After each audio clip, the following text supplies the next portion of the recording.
Ivan wakes up one day and realizes he's been reborn inside a game. Cool, right? Except he's not the hero. He's the villain. The one who gets hunted down and defeated later in the story. Yeah, that's not happening. See, Ivan isn't just any guy dropped into this world. He's a veteran player. He knows this game inside and out. Every system, every secret, every single event that's coming. He's already seen it all. So before the hero even gets a chance to find him, Ivan gets to work. Using Magitech, he starts modifying himself. Not a small upgrade. Not a little power boost. He's building himself into an SSS rank boss demon. Something so far beyond what any hero in this world can handle that the whole story is about to go completely off script. Today's mission is to slay an adult red dragon for the highest reward. The moment Ivan arrives, the dragon locks onto him and attacks. Our guy doesn't back down. He jumps straight into the air, prepares his spear, and tells the beast that in the name of the Titan gods, he's sending it straight to hell. The dragon answers with fire. A lot of fire. The flames start burning Ivan alive, but he keeps charging forward anyway. Step by step, he pushes through the flames. Then he finally reaches the monster and lands his attack. The red dragon lets out a massive roar, and then sends Ivan flying. He crashes into a wall and drops to the ground. Still not enough? Ivan gets back up and complains that it's still not working. The dragon comes at him again, its mouth opening wider and wider. Ivan admits that it looks like he failed again and can only log out of the game. Except the logout isn't working. He keeps trying. Nothing. Now he's asking what's going on and why he can't log out. The dragon keeps getting closer. Closer. Ivan starts panicking and says this system better not be glitching at a time like this. The monster is already right above his head, ready to swallow him whole. Then suddenly, a huge cloud of smoke appears everywhere. People watching immediately point out that someone is challenging the red dragon. Another person straight up says there's no chance and that they're just going to their deaths. Inside the crowd, Ivan appears as well. So he actually got out. He looks at the dragon on the screen and says that next time he'll definitely kill that beast. Then he tells it to just wait. After that, he starts leaving. But Truck-kun decides to make an appearance. Ivan looks up and spots the truck. Too late. A bit later, he's lying on the ground asking if he's dead. Then warning messages start appearing one after another, saying the character is in a bleeding state and requires immediate treatment. Ivan immediately recognizes that flat electronic voice and asks why it's showing up again. He even complains that the game company seriously can't afford a female voice actor. Then he looks around. Snow everywhere. Ivan asks if this is the northern ice field. After looking around some more,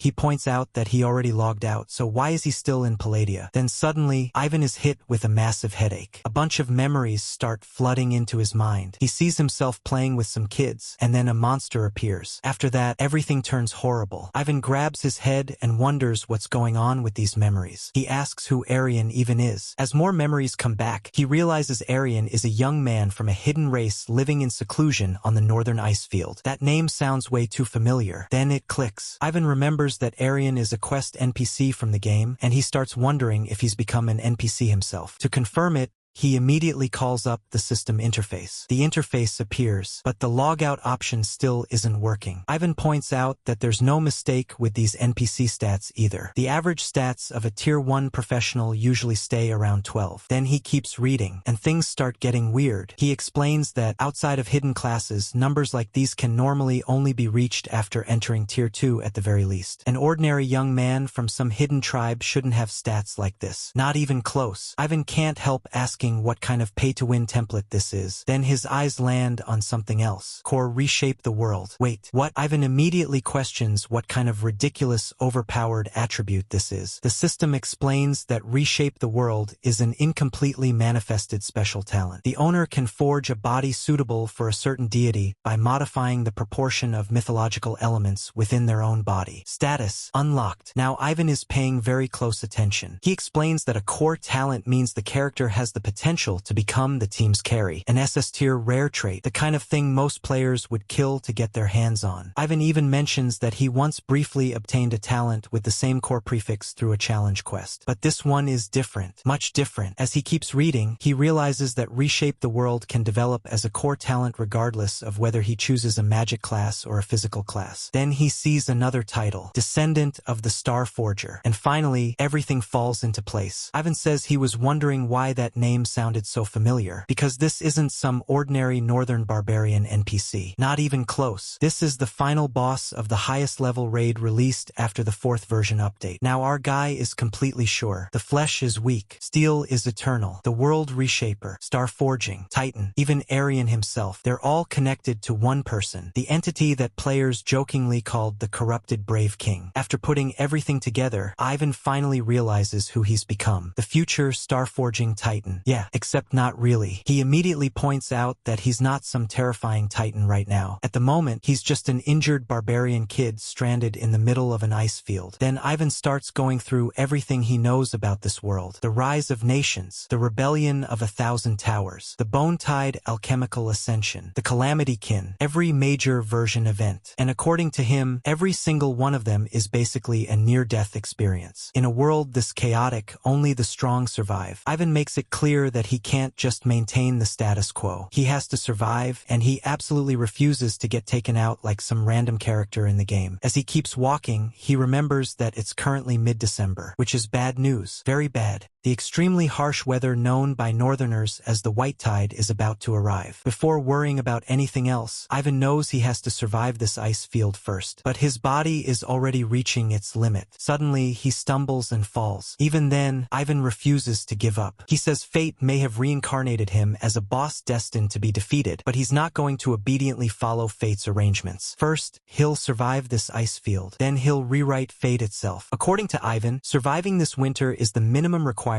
if he wants to confirm the game's timeline and search for clues about purifying his bloodline, because purifying that bloodline is the key to becoming the strongest Titan. He quickly evaluates his situation. The tribe is still dozens of kilometers away. The nearest country, the northern demon kingdom of Elrond, is hundreds of kilometers away. Not exactly a great position to be in. Luckily, Ivan remembers something important. There should be a hunter's cabin hidden somewhere in the surrounding woodlands. If his memory is right, it should contain firewood and enough food supplies to get through the winter. His plan is simple. Avoid the white tide while it's at its worst. After that, hitch a ride with a reliable merchant caravan and follow the trade route to the central empire of Linda. And that's where things get interesting. Ivan points out that, according to the game's plot progression, Linda is the birthplace of many major events. As long as he gets there, he can enter the main storyline. Not only that, but it's also where the class route he knows best can be found. The Alchemical Knight, an emerging class created after the Magitech alchemical revolution, capable of forging incredibly solid armor. Ivan is still thinking through his plans when he suddenly notices something. Movement. He immediately realizes someone might be approaching. Who's out there? Ivan suddenly forces himself forward. A few steps later, he collapses onto the snow again. While lying there, he notices something. Someone is approaching on horseback. That immediately catches his attention because this area isn't anywhere near the main roads or trade routes. According to Ivan, ordinary people or merchant caravans would never come here without a very specific reason. Then figures begin emerging from the mist. A few people arrive riding bird-like horses. Behind them are several riders on black war horses, all chasing after the person on the bird mount. Ivan stays where he is and watches. At first, he focuses on the mounts. Something about those black war horses feels wrong. Then he starts piecing it together. They're moving at high speed, but the usual white mist isn't coming from their mouths or noses in the freezing weather. Not a single breath, not a single sound. Ivan immediately recognizes what that means. Only undead mounts favored by the nobles of Elrond could run this fast without making any noise. So who are they chasing? Then Ivan notices the rider at the front and instantly recognizes her. This is Fratia Goldsmith, the empress of the demon kingdom of Elrond. As Ivan watches the scene unfold, he quickly figures something out. Fratia hasn't ascended to the throne yet. Her current identity is still that of the eldest princess. That means the current timeline is before the year 1886 of the new calendar, and the world is still in an era of swords and magic similar to the Middle Ages. Ivan immediately starts judging the strength of the people chasing her. Based on his experience as a veteran player, those 3 pursuers shouldn't be above tier 2. And once he reaches that conclusion, he decides there's only one answer. Without hesitation, our guy buries himself in the snow. A moment later, the riders get closer. One of them asks whether they should take the princess alive. Another immediately says there's no need. As they raise their weapons toward her, a hand suddenly bursts out of the snow, straight at one of the horse's legs. The rider immediately asks what's going on. Too late. Ivan explodes out of the snow and drags the rider down. At the same time, he activates his barbarian berserker state, strength +4. Then another rider immediately shouts that someone's there. Ivan doesn't even care about them right now. He's more upset about the chocobo. He straight up demands to know how they dare attack the chocobo, then charges forward and takes one of the warriors down. While fighting, he recognizes them as those bat bastards from Elrond. One of the warriors is completely confused and asks why they can't attack the chocobo. Honestly, wrong question to ask right now. The remaining riders immediately order each other to take Ivan out. Arrows start flying toward him, but Ivan reacts instantly. He grabs one of their own people and uses him as a shield. The unfortunate guy immediately starts yelling that they're hitting their own ally. Even in the middle of the fight, Ivan notices something. The Bloodkin's damage tolerance really is impressive. Even with serious internal injuries, low-tier Bloodkin don't die right away. Then things get worse. The chocobo finally gets hit and starts collapsing. The princess falls along with it. One warrior immediately orders the other to go after the princess while he deals with Ivan. The second warrior agrees and moves out. The remaining warrior then starts mocking his subordinate, asking how he could be controlled so easily by a low-tier barbarian and whether, as a descendant of the nobles of the night, he doesn't feel humiliated. The subordinate quickly tries to explain himself, saying he was only careless for a moment. Ivan responds by grabbing that same guy and throwing him straight at the warrior in front. No speech, just launch. Right after that, a notification appears. Blood Drinker, embraced. Seeing that, Ivan immediately identifies what he's dealing with. A Tier 2 Blood Drinker leading Tier 1 embraced. Ivan doesn't waste any time. He starts throwing punches and declares that it's time to finish them off. The warrior immediately rushes back in to attack, saying he's already experienced the speed of the Bloodkin and the Barbarian. Ivan stays alert. He points out that the Bloodkin's rapier isn't something he can afford to be careless against. Then suddenly, a strike grazes his cheek. Close. Ivan admits that was actually a little dangerous. Before the warrior can react, Ivan grabs the sword with his bare hand. Then he asks how the guy plans to draw his sword now. And just like that, the momentum shifts. Ivan pulls the weapon away and tells him it's his turn. The warrior's expression changes instantly as he sees the punch coming. Boom. One hit lands cleanly. Ivan notices something as the fight continues. It's a good thing Berserker boosts his endurance several times over. Otherwise, with pain being amplified 100 times, it would be almost impossible to endure. After putting the guy down, Ivan casually asks whether the nobles of the Demon Kingdom are really this lacking in practical combat experience these days. Then someone answers him, not with words alone. The princess takes down another enemy and tells him not to underestimate Elrond's nobles. Fair enough. Ivan immediately raises his hands and takes back what he just said. Then he notices something else. The chocobo. He points out that her mount seems to be dying. The princess immediately rushes over, calling out to Filori again and again, but Filori isn't getting back up. Finally, she bids farewell to her partner and friend. Ivan just watches from the side. A moment later, the princess introduces herself properly. She thanks him for helping her and reveals her full name, Fratia Antonia Josephine Goldsmith. Then she adds that if the name is too long, he can just call her Fra. Ivan takes one look at her and immediately starts connecting some dots. The innocent appearance, that contrasting figure. At that point, he understands why she ended up with so many admirers. Then Fra suddenly notices him staring and asks what exactly he's looking at. Ivan immediately snaps out of it and says he just remembered something important. Then he walks over to one of the fallen warriors. Priorities. He points at the body and declares that this is all money. Without wasting a second, he starts collecting every valuable item he can find. Fra watches the whole thing before asking for his name and where he's from. Ivan introduces himself as Ivan Aryan, a northerner. The moment he says that name, Fra immediately reacts. The Blessed Firstborn? Ivan is a little surprised that she recognized the title at all. He admits that he didn't expect her to know the ancient saga language. Fra explains that she doesn't know much of it. According to her, it's the predecessor of the Marian language, and she only learned a little from ancient books in the Elrond Capital Library. Ivan nods and immediately moves on to something more important. He asks who she really is and why those people were hunting her down. At the same time, he realizes he doesn't know much about this part of the storyline. So for now, gathering information is the priority. For then drops a pretty big revelation. She says most people probably wouldn't believe her, but she's actually the first princess of Elrond. That definitely explains why people were trying so hard to kill her. Then she reveals something else. She was attacked while traveling to attend the graduation ceremony at the Royal Academy. Ivan immediately notices something doesn't add up. He points out that the northern ice field is over 100 kilometers away away from Elrond's nearest border. So how did she end up all the way out here? Fra gives a short answer. She says she came here because she had to avoid the real trap. He starts recalling what he knows about Elrond. According to him,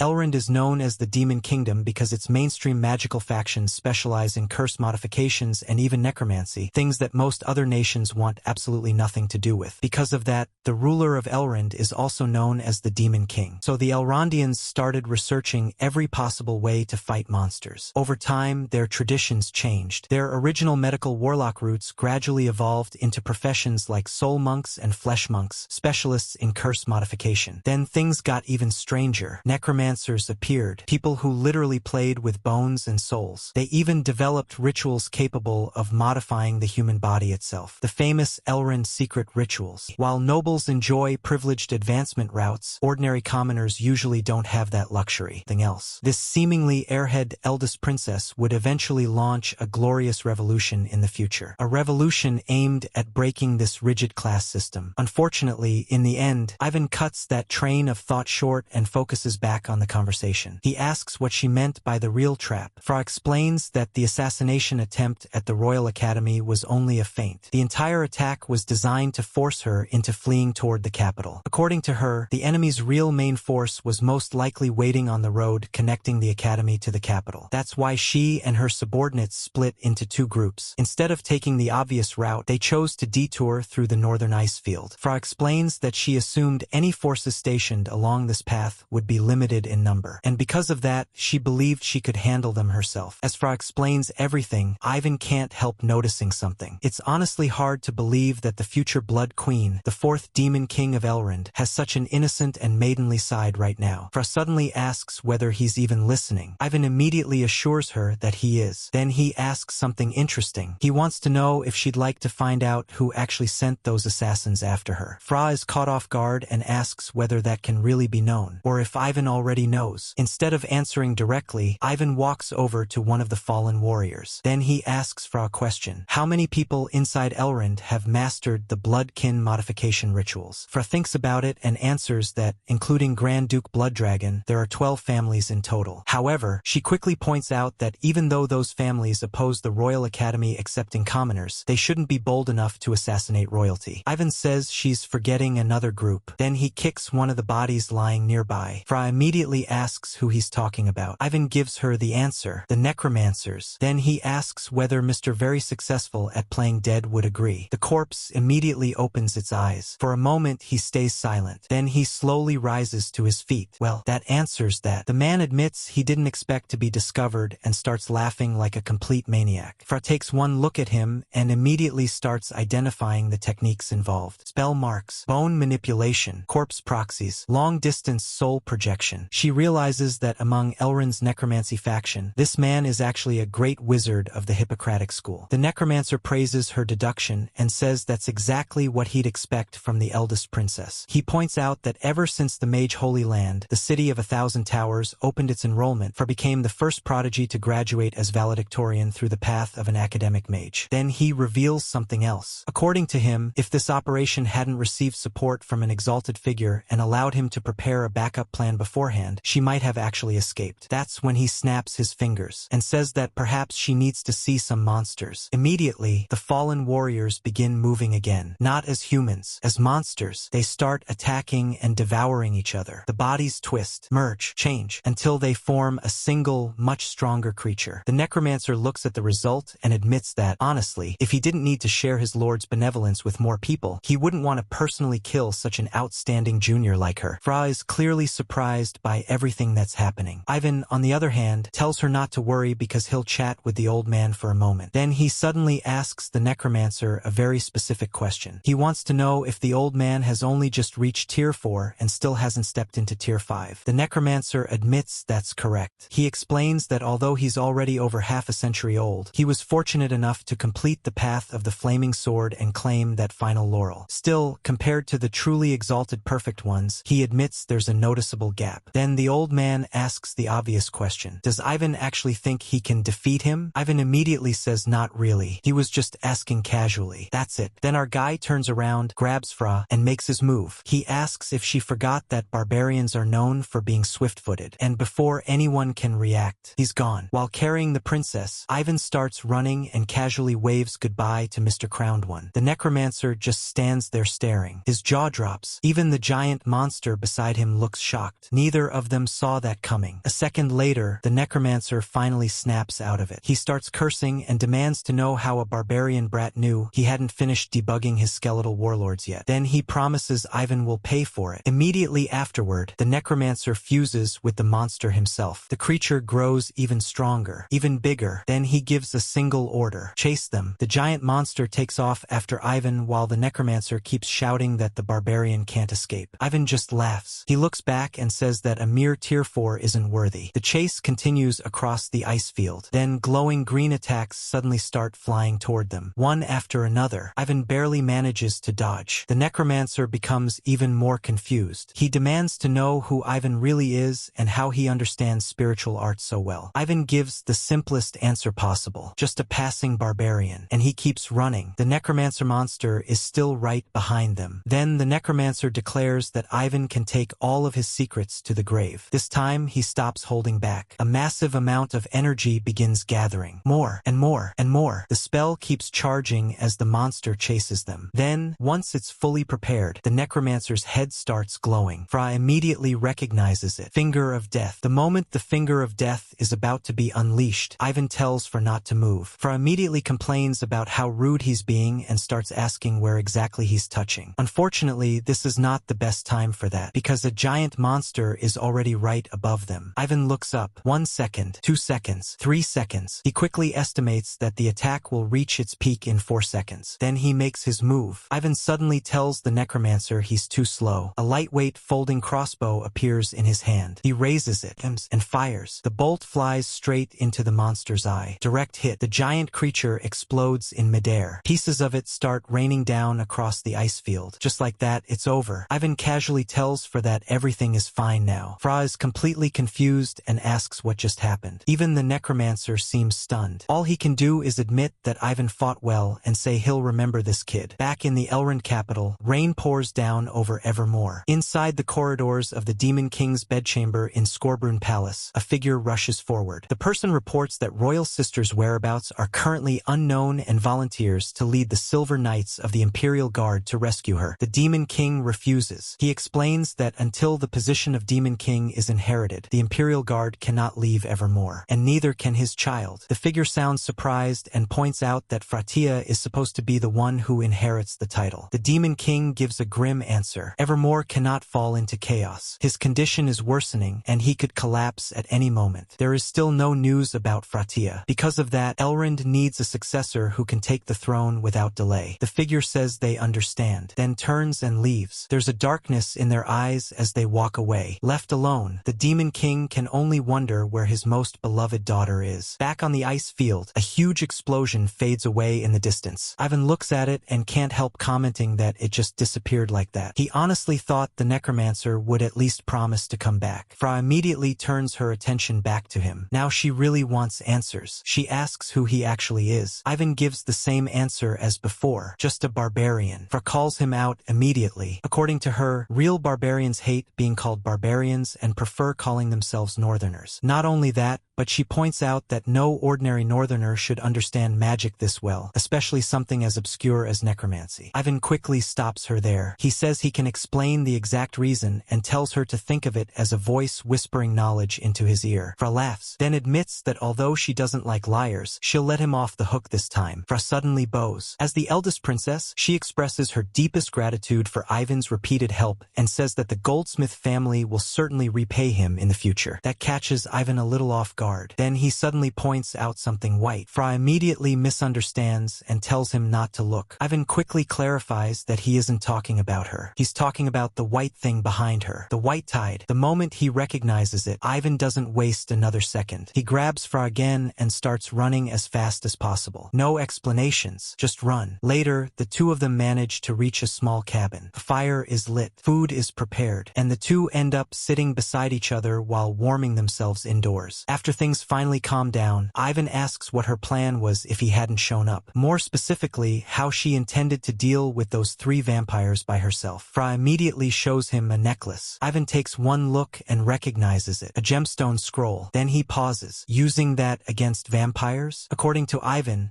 they probably would have been blown to pieces in the very first round. Fra notices that he knows far more than he should, so she decides to ask a question of her own. If he knows so much, then can he explain why a necromancer would be behind this assassination attempt? Ivan admits that it's hard to say for certain, but they can at least analyze the situation. Then he asks a simple question. If Fra dies, who benefits the most? Fra says the obvious answer would be her younger brother, Otto. Ivan immediately recognizes the name, so it's Otto, that pink-haired cross-dressing prince. Fra quickly warns him not to be fooled by appearances. According to her, if she dies, Otto might look like the biggest beneficiary on the surface. But in reality, that's not the case. Ivan listens as she continues explaining. Even if Otto became crown prince, the conflict between Elrond's commoner reformists and the noble conservatives would only become even more intense. The real winner would be a third-party faction, the faction controlling the most resources. After all, the Demon King's condition is already critical. If Otto succeeds him, the internal struggle inside Elrond will only grow worse. Then Fra finally says the name, the undead faction. That immediately raises the stakes. Fra says she has to return to Elrond as soon as possible. Ivan shuts that idea down instantly. He points out that if she steps outside this cabin for even 30 seconds, the white tide will freeze her into an ice sculpture. Fra argues that she can't just sit here and watch Elrond be destroyed. Ivan remains calm. He explains that the peak of the white tide lasts no more than 3 days. During that period, the undead faction won't act recklessly. More importantly, for them, Fra being alive and knowing the truth behind the assassination is already the biggest threat to their plans. That makes her far more valuable alive than dead right now. Fra thinks about it for a moment. Then she asks what Mr. Arian, who keeps claiming to be an ordinary barbarian, suggests they do next. Ivan gives a straightforward answer. Making it back to the capital alive is the first step toward victory. Fra looks surprised by how direct the answer is. Then she bows once again. She says that if she wants to stop the undead faction's conspiracy, she'll need a knight to accompany her. Because of that, in the name of the future 43rd Demon King of Elrond, she proposes forming a contract with him. Ivan rejects it immediately, no hesitation. He says he has too many things he needs to do and can't stay in Elrond for long. At the same time, he remembers something important. To the Goldsmith royal family, a contract is sacred and unbreakable. Once signed, it must be honored until death. So this isn't something to accept lightly. Even so, Ivan admits that he also can't ignore the undead faction's conspiracy. Hearing that, Fra brightens up a little. Then she says she understands. However, she can't promise him a fief or a noble title right now. If he's willing to become her Black Knight, the only payment she can offer is herself. The moment Fra says the only payment she can offer is herself, Ivan nearly chokes. He immediately spits out whatever he was eating and drinking and starts waving his hands around. No, absolutely not. Ivan quickly clarifies that this isn't what he meant at all. He explains that he already has his own mission. If she really wants to repay him, then he hopes she can perform an Elrond secret ritual for him when the time is right. Even while saying that, Ivan can't help thinking that the Grand Princess of Elrond might actually be more straightforward than he is. Fra doesn't seem bothered at all. She immediately agrees. As long as the ritual plan doesn't involve top secret knowledge, she says she can perform it once her mana recovers. Then she asks an important question. Has he already decided what ritual materials need to be prepared? Ivan stands up, then starts walking a few steps forward. He admits it's difficult to explain with words alone and says he'll try to recall it. At that moment, his hand begins glowing. Ivan activates the core, reshape the world talent. As the power activates, the memories belonging to this body's original owner become clearer and clearer. The memories carrying the Titan's residual factors. At the same time, Ivan remembers something else. He hasn't forgotten the original owner's mission either. Finding the truth behind the burned village. Inside the hunter's cabin in the northern ice field, Fra looks at the information appearing before her. Then she sees it, a ritual capable of mass-producing individuals close to Tier 3 professionals. That immediately catches her attention. Ivan asks if there's a problem. According to him, the materials might be expensive, but they should all be obtainable through the black market. The only truly rare ingredient is dragon blood. Fra stares at the blueprint, then asks whether he really intends to stop a war. According to her, something like this wasn't created to stop wars. Ivan gives a simple answer. Power itself isn't good or evil. People are. Then he points out something else. The person currently looking at that blueprint isn't a demon king. It's a scholar. Fra looks at him for a moment. Then she makes a solemn oath. As a demon king candidate of the goldsmith bloodline, she swears that without Ivan Arian's permission, she will neither disclose the blueprint nor use it on anyone else. Ivan immediately tells her there's no need to be so serious. Then he focuses on the next step. The nearest city is Flandre. Once the white tide ends in 3 days, they can head there and gather the materials needed for the ritual. 3 days later, Flandre. The two finally arrive at Flandre. As Ivan looks around, something catches his attention. These lower-tier demons, the ones lightly modified through Elrond's secret rituals. He's seen plenty of them before in the game, but seeing them in person is completely different. That feeling hits him hard. This isn't a game screen anymore. This isn't a dream. This is a real world. Before he can think any further, Fra announces that they've arrived. The two step down from the carriage and enter the city. Then Fra notices Ivan staring at something and asks what he's looking at. Ivan immediately tells her to be careful. There are informants nearby. That gets Fra's attention instantly. She asks if they've already been discovered. Ivan tells Fra that things aren't quite that bad yet. According to him, the people watching them are way too obvious. They're probably just there to attract attention. The real problem is the professionals hiding behind them. Those are the ones worth worrying about. Ivan then admits something. With their current strength, he isn't confident he can escort her safely all the way back to the capital. That's why they need to visit the black market. It's the most likely place to buy all the magical materials they need in one trip. That leaves them with one problem. How do they get in? Fra checks her money and points out that she only brought a few gold coins when she left home. From the look of it, that won't be enough. Ivan isn't worried. He says Mimir will tell him the way. Then he starts looking around. Soon they spot a man sitting on a bench. The man casually calls out that half a copper penny can buy a bag of feed. Ivan immediately answers with a strange phrase about midnight making one's mind clearer. The man's expression changes. Now he wants to know who Ivan is. Ivan introduces himself as Garm and says he has business across the River Jill and wishes to enter the gates of hell. Hearing himself say all these code phrases, Ivan can't help feeling a little nostalgic. These are old black market passwords straight from the game. Meanwhile, Fra is completely lost. She starts wondering what they're even talking about. Could this somehow be related to the black market? The man introduces himself as Garm and asks who Ivan really is. Without a ferryman's recommendation, newcomers aren't allowed into the market. Ivan calmly asks what happens if he's the messenger of Hermes. Garm replies that it depends on how heavy a burden he carries. Then he glances at Ivan and points out that the burden he's carrying doesn't seem very impressive. Ivan says there's been a misunderstanding. He's not a merchant. Then he activates Core, reshape the world. A ring manifests in his hand. He simply holds it out. Is this enough? The moment Garm sees the ring, his attitude changes completely. He immediately apologizes and says he never expected Ivan to be an actual alchemist, especially dressed like that. Ivan casually explains that attracting attention while traveling is never a good idea. After that, Garm personally leads them inside. Soon, they arrive at Night Street. A guard welcomes the respected alchemist and assures him that he'll definitely find what he's looking for here. As they continue walking, the guard points out something else. Apparently, a gentleman inside is currently recruiting alchemists, and the pay is extremely generous. If Ivan is interested, he can stay and have a look. After saying that, the guard takes his leave. The two eventually stop to eat. Fra is still curious about one thing. She asks whether the black market doesn't have dedicated alchemists of its own. Ivan explains that the black market is, at the end of the day, an illegal operation. Most alchemists don't want to get too deeply involved with it. As for him, if the money is good enough, that's a different story. Before long,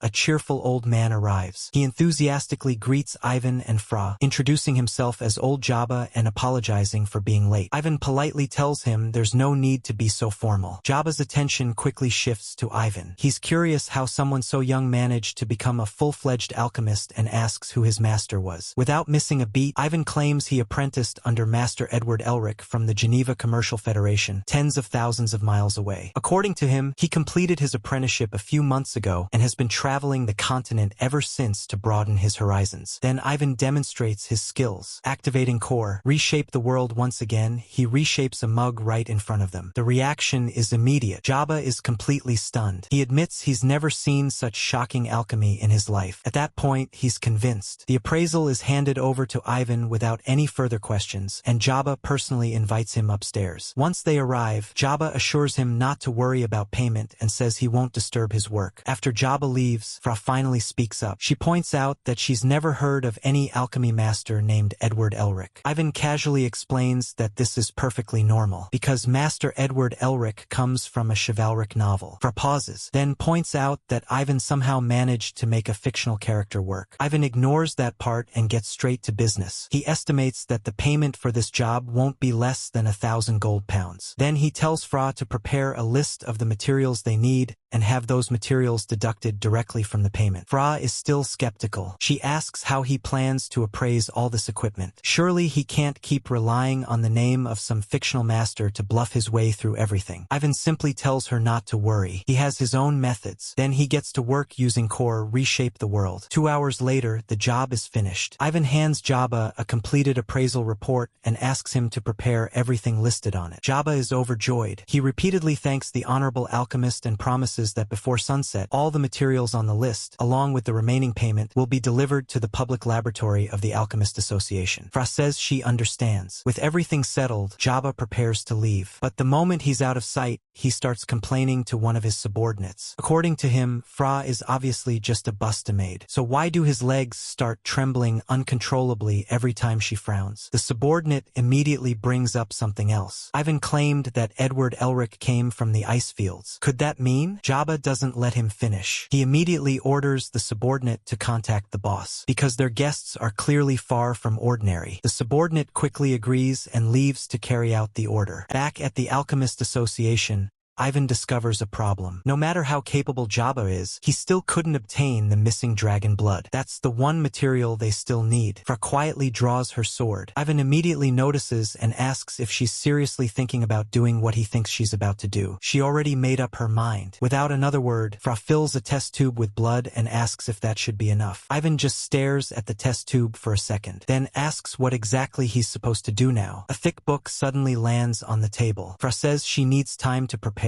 Since Ivan supposedly can't speak the Huma language, she suggests using this opportunity to memorize the dictionary. Ivan immediately grabs the book and jokingly asks whether she's discriminating against Northerners. Then he starts reading. While Fra continues her preparations, Ivan occasionally looks over. The precision of her work is impressive. Even someone like him, who used to moonlight as an alchemist, can't help feeling a little inferior watching her. 3 hours pass. Finally, Fra lets out a long breath and announces that the ritual is complete. She admits she's surprised it took 3 full hours. According to her, her skills may have become a little rusty since leaving the city of 1,000 towers. After all, it's her first time using this kind of sorcery modification template. Then she asks an important question. Shouldn't they test it before using it directly? Ivan, who had apparently dozed off at some point, wakes up and says it's fine. He trusts her skills. Then he checks the notification. Completion rate 200%. That immediately catches his attention. Ivan realizes this means the ritual didn't just succeed. During the high-tier material substitution process, the entire ritual plan was further optimized. 200%. Not bad. Actually, that's ridiculous. Ivan tells her there are no problems and says she should trust both him and herself. Then he announces that it's time to begin. Fra watches as Ivan starts preparing, then suddenly asks what exactly he's doing. Ivan simply tells her to turn her head away. The ritual activates. A marking appears on his back. Double false life. Before Ivan enters, for tells him she's already cast water breathing on him, so there's no need to hold his breath inside. Even so, she admits she's still worried. Ivan tells her not to overthink it. According to him, he's doing this for his own sake. Then he steps into the water. Once submerged, Ivan repeats to himself that this really is for himself. First, everything seems normal. Then suddenly, something feels wrong. Ivan opens his green eyes and immediately notices something strange. What does this mean? The next thing he realizes is even stranger. It's like he's looking down at himself from above. An out-of-body experience. For a moment, our guy is completely caught off guard. Then he notices something else and starts putting the pieces together. Wait, does he have to assemble this himself? That's a problem. Pretty big one. Ivan may be a veteran player who knows this game inside and out, but he's never actually performed surgery before. Still, standing around doing nothing isn't going to solve anything. So he decides to do it himself. First comes the second heart. His priority is simple: stay alive. Once the second heart is integrated and internal circulation is stabilized, he moves on to the next stage. The nervous system, then the digestive system, then the respiratory system, then the tubular skeletal strengthening organs. Step by step, piece by piece, slowly, everything starts coming together. After finishing that part, Ivan finally takes a look at the result. Not bad. What he's assembled is actually a set of black carapace. Then, just as he's examining it further, the timer suddenly hits 0. A notification immediately appears. All physical attributes increased by 3. Extra trait acquired. Extra talent acquired. Titan bloodline activated. Star soul persisting. The rewards keep appearing one after another. Ivan quickly protests because he isn't finished checking everything yet, but the process doesn't wait for him. Still, the gains are already huge. Outside, Fra watches the ritual continue. She admits to herself that she didn't expect the improved formation to work this well. According to her, this barbarian really got himself a bargain. Time passes. The ritual continues. Then suddenly, knock, knock. Fra hears someone at the door. Someone's here. The knock at the door finally reveals who's outside. It's Jabba. He apologizes for disturbing Lord Arian and claims there seems to be a problem with the materials list from earlier. Fra immediately responds that His Excellency is currently conducting an experiment. But while speaking, she notices something. The arcane mark placed in the hallway has been triggered. And more importantly, there isn't just one person outside. There are several. Realizing that, Fra decides she needs to strengthen the defenses immediately. She activates a summoning spell. Faction designation, flawless summoning. Level 1 monster summoning. Portal opens. Fra thanks the summoned creature for coming and asks it to help replenish her mana. A blue light immediately flows into her body. Outside, the voice continues insisting that the matter is extremely important and must be discussed in person. Fra ignores it. Instead, she keeps summoning. Level 2 monster summoning. Level 3 monster summoning. Level 4 monster summoning. One after another, powerful creatures begin appearing inside the room. Then she goes even further. Fifth ring magic. Lesser planar ally. Another summoning circle appears. This time, an angel-like being steps out. Gabriel. Gabriel immediately pledges to fight for her and moves closer. By now, the room is packed with summoned creatures ready for battle. Outside, Jabba isn't alone either. He's brought reinforcements. He orders Blue and Gugu to smash the door open. Both of them confidently charge forward, then immediately get blasted backward. One of them curses the magic protecting the door. Jabba gets annoyed, so he orders everyone to break it down by force. The others are clearly nervous after watching two giants get launched backward like that. Still, orders are orders. They rush forward and start hammering the door with everything they have. Inside, Gabriel comments that she finally remembered to summon him. He mentions that Lady Antonia personally asked him to take good care of her. For then gives him a message. She says her father is critically ill and asks Gabriel to deliver that information to her mother if the opportunity arises. Gabriel agrees. Then the attacks outside finally succeed. The door breaks open. Jabba and his people rush inside laughing and carrying their weapons. But the moment they step into the room, they freeze, because instead of finding two people, they find an entire army of summoned monsters waiting for them. Jabba looks around in complete confusion. Weren't there supposed to be only two people? Then what exactly are all these things? The moment Jabba and his men break in, Gabriel and the summoned monsters attack. Instantly, Jabba panics and starts yelling for everyone to stop those beasts. The others are terrified, but they still rush forward because, at this point, they don't exactly have many options. Unfortunately for them, the summoned creatures are way stronger than expected. One of the monsters immediately gets offended and demands to know who Jabba is calling a beast. Apparently, the nerdy bear takes that very personally. After all, he's a highly intelligent fellow. The battle quickly turns into chaos. monsters everywhere, people getting chased around, and Jabba realizing this was a terrible idea. Eventually,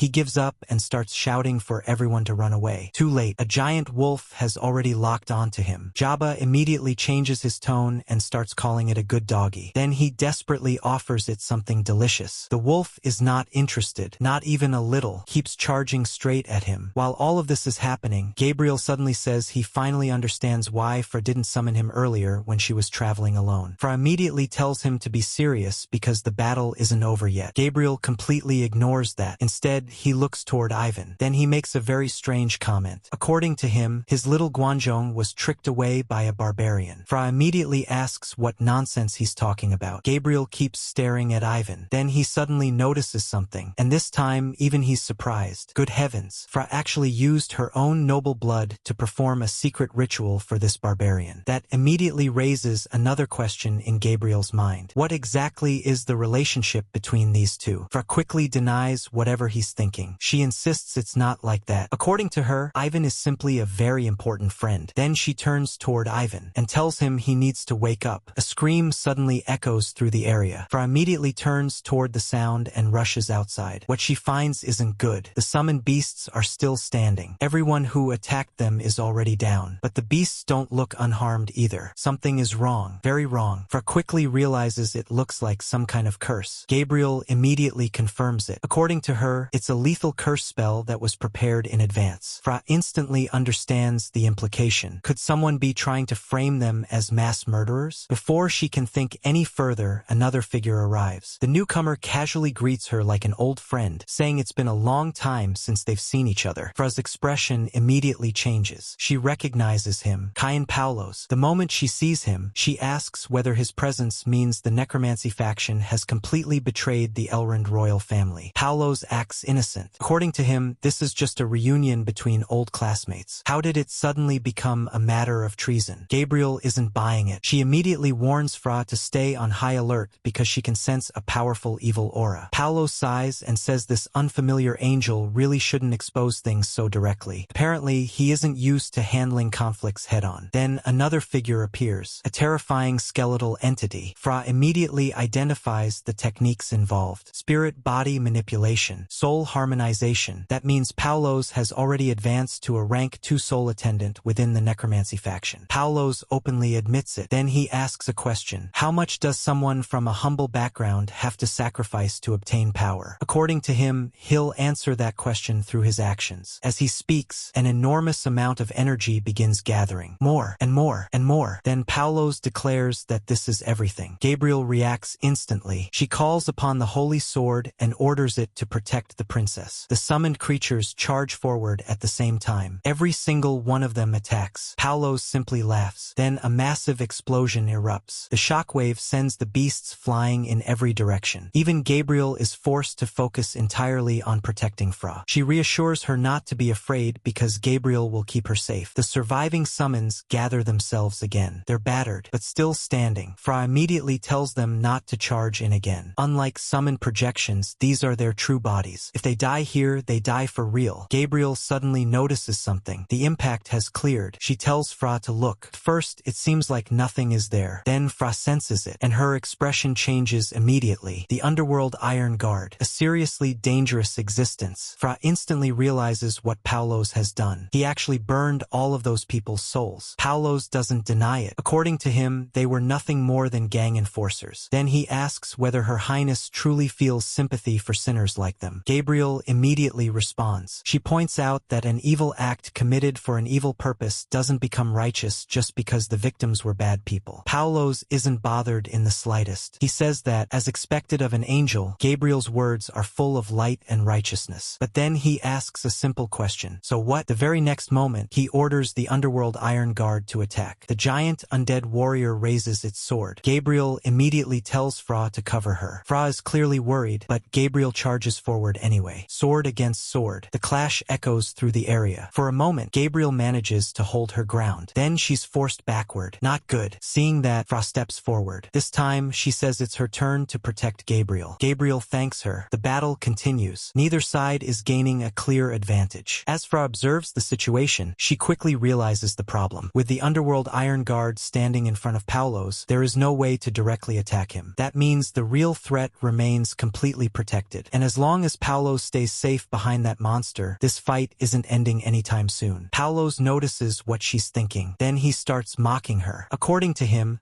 Her Highness possesses the royal secret ritual bloodline, yet her performance doesn't seem worthy of such precious resources. Then he suddenly looks around. Something has finally occurred to him. Where did that barbarian go? Paulos starts searching the battlefield with his eyes. Then he jokingly wonders whether that damn barbarian abandoned their cute princess and ran off to hide somewhere. For keeps watching the battle unfold. At this point, she's running out of options. Ivan, wake up already. Otherwise, Paulos notices her expression and immediately starts laughing. He points out that the barbarian must currently be undergoing the royal secret ritual. Then he mocks her again, saying their princess is truly overflowing with universal love. But before he can continue, boom, the walls suddenly explode apart. A massive hand crashes into the battlefield from above. The entire situation changes in an instant. Paulos is completely caught off guard and immediately wonders who just arrived. Fra, on the other hand, instantly recognizes what's happening. She can't hide her excitement. According to her, she won. And then Ivan finally appears. Our guy is back. The first thing he does is point at the undead knight and order Paulos to make that thing stop. Paulos suddenly becomes very cooperative. He immediately agrees and tells Ivan not to kill him. Then he runs toward the dark knight and orders it to cease its attack. The giant undead roars and stops. Its blade freezes right before striking Gabriel. For a moment, everything goes quiet. Ivan looks at the undead and asks what exactly that thing is. Paulos quickly explains that it's controlled through an item given by his mentor, a tool used for indirect remote control. According to him, the puppet has already stopped, so Ivan should let him go. Then something unexpected happens. The Dark Knight moves again. Gabriel notices it. Ivan notices it. Nobody understands what's happening. Ivan immediately points out that it didn't stop at all. Paulos is just as shocked. He starts cursing and demands to know why the puppet isn't obeying his commands. Then a horrifying possibility crosses his mind. Could his mentor actually be willing to sacrifice him just to kill the eldest princess? The Dark Knight lets out another roar and attacks again. Ivan quickly pieces things together. The puppet shouldn't have any independent thoughts, which means someone with even higher authority must be controlling it directly. And if that's true, that person is probably already on the way here. The situation just got a lot worse. Ivan immediately concludes that they need to end this battle as fast as possible. So he grabs Paulos, then charges straight toward the Dark Knight, not away from it, toward it. Even Paulos probably wasn't expecting that. The Dark Knight turns around and roars. Then countless sharp weapons come flying toward Ivan. Fra immediately warns him to be careful. Ivan doesn't stop. He dodges some attacks, catches others, and even when several strikes land, he keeps moving. Why? Because he already knows something the others don't. He has invisible armor. The Dark Knight clearly wasn't expecting that. Step by step, Ivan closes the distance. Then he grabs hold of the knight and slams it into the ground. Hard. The giant undead struggles to get back up. Ivan doesn't give it the chance. Now the momentum is completely on his side. Finally, he turns back toward Paulos, then calmly asks whether there's anything he wants to say. Paulos doesn't look intimidated. Instead,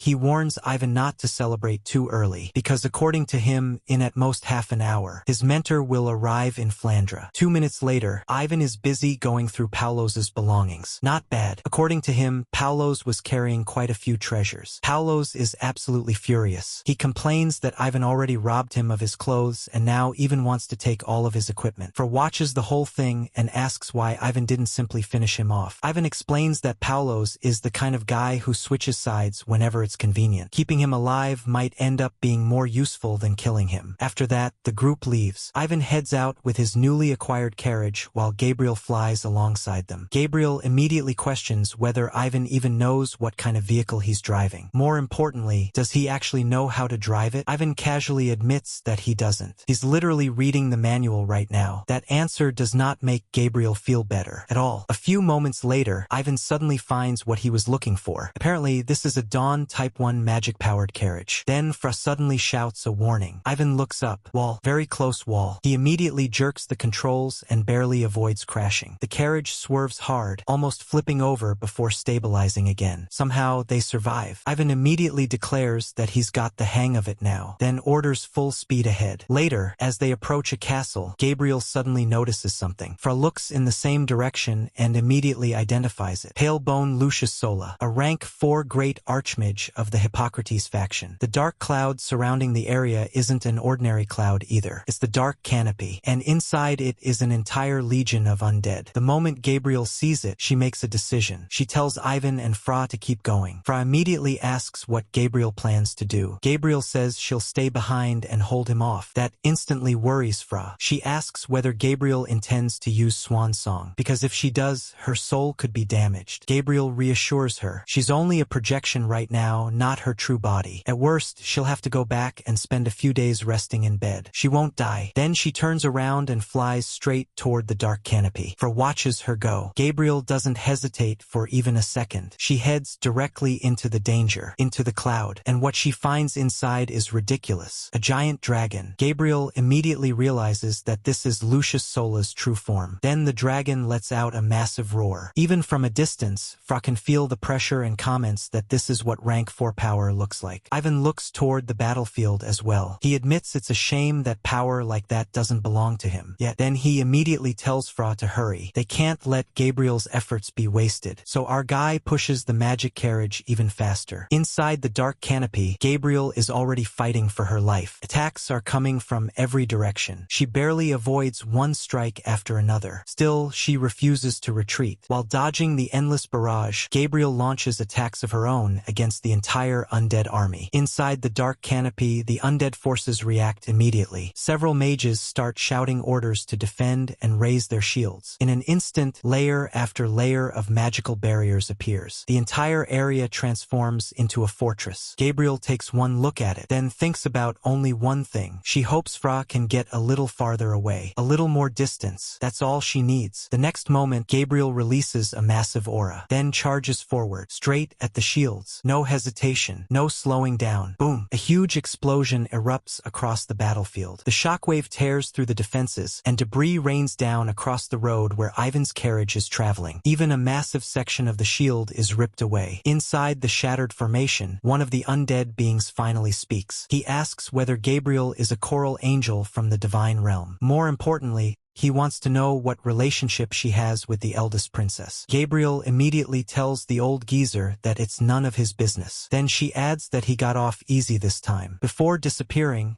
she makes one final promise. The next time they meet, she'll be using her true body. And when that happens, she's coming for his head with an axe. That's a pretty specific threat. Before the undead can respond, Gabriel's projection completely dissipates. Her laughter is the last thing they hear. Silence follows. Then the undead creature looks toward the distance and wonders just how many hidden forces are still standing behind the eldest princess. Back on the road, Ivan keeps driving the carriage until it finally comes to a stop. Bad news. They're out of fuel and water.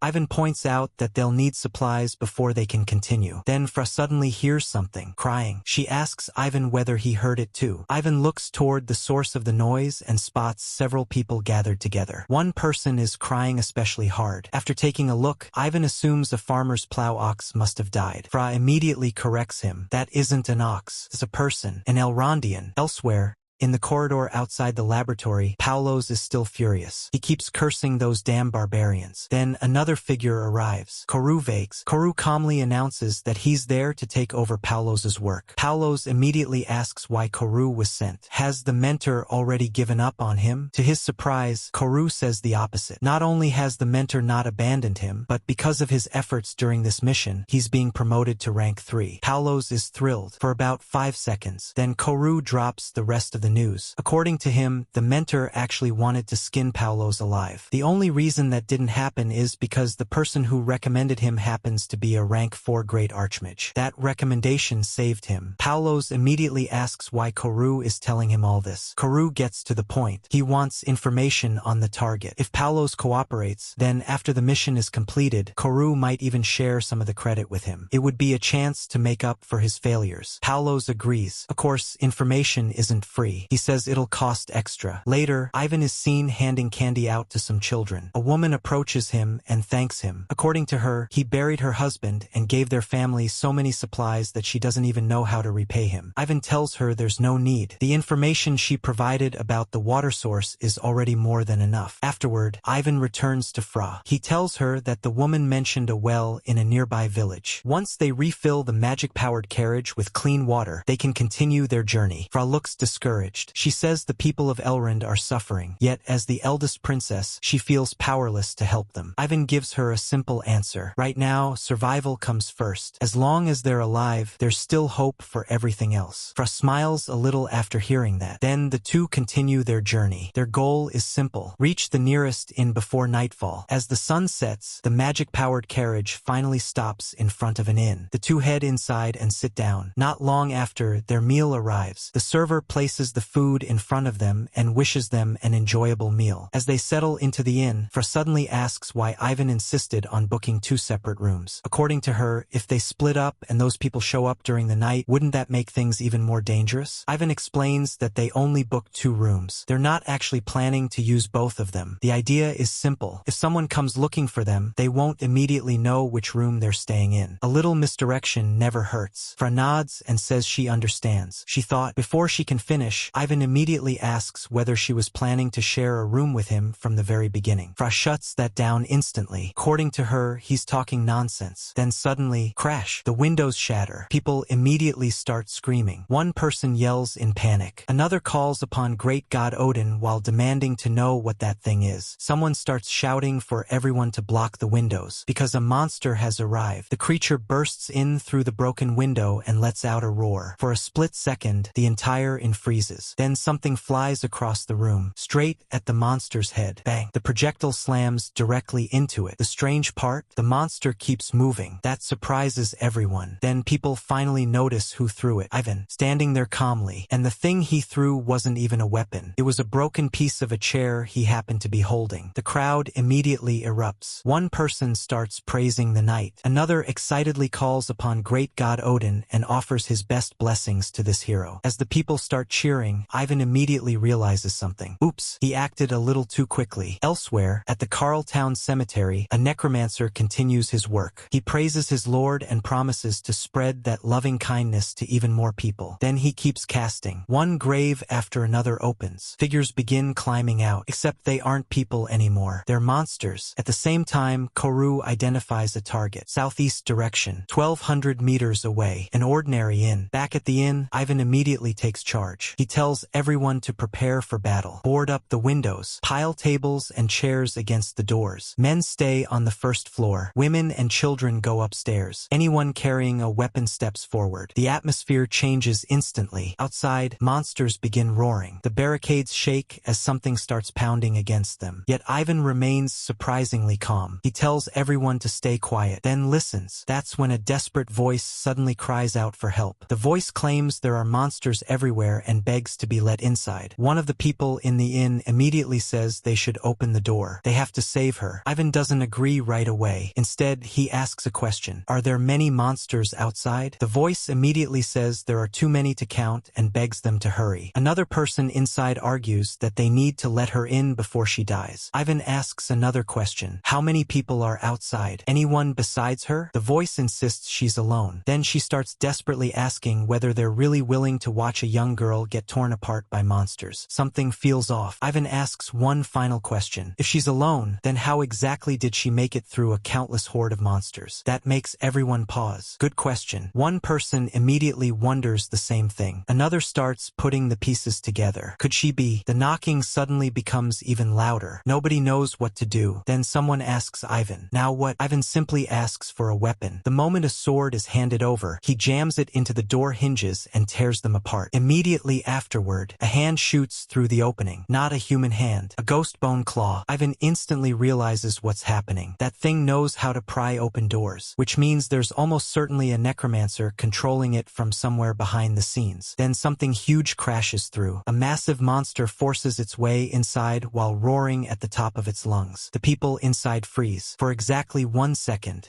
a blade flashes through the air. The monster is cut down on the spot. Ivan lowers his weapon and casually comments that it's being way too noisy. Then he looks back at everyone and tells them not to worry. He's here. After cutting down the monster, Ivan finally gets a clear look outside and immediately realizes the situation is much worse than he thought. Oh crap, there isn't just one monster. There are hundreds. An entire army of undead creatures is gathering outside the inn. The monsters keep roaring and clawing their way forward. The people inside see them too, and panic spreads instantly. One person calls upon great god Odin and asks what kind of monsters monsters these things even are. Another starts cursing after seeing just how many there are. According to him, everyone needs to be careful not to get bitten because these are poisonous monsters. The pressure keeps rising. More undead, more roars, more bodies gathering outside. Ivan immediately drops into a fighting stance, then orders everyone to prepare for battle. No hesitation, no retreat. The men gripping weapons finally make up their minds. If the monsters get through here, their families upstairs are finished. So they start shouting back. For their families, for their children, for everyone hiding on the second floor. They swear they won't let a single monster make it upstairs. Then the battle begins. Downstairs, the defenders brace themselves as the undead horde crashes against the inn. Upstairs, the families can hear every roar, every impact, every scream. Fear spreads through the room, but one of the women quickly tells everyone not to panic. She gathers the others together and instructs them to form a circle around the children. Do you want more? Tell us what you think about this story.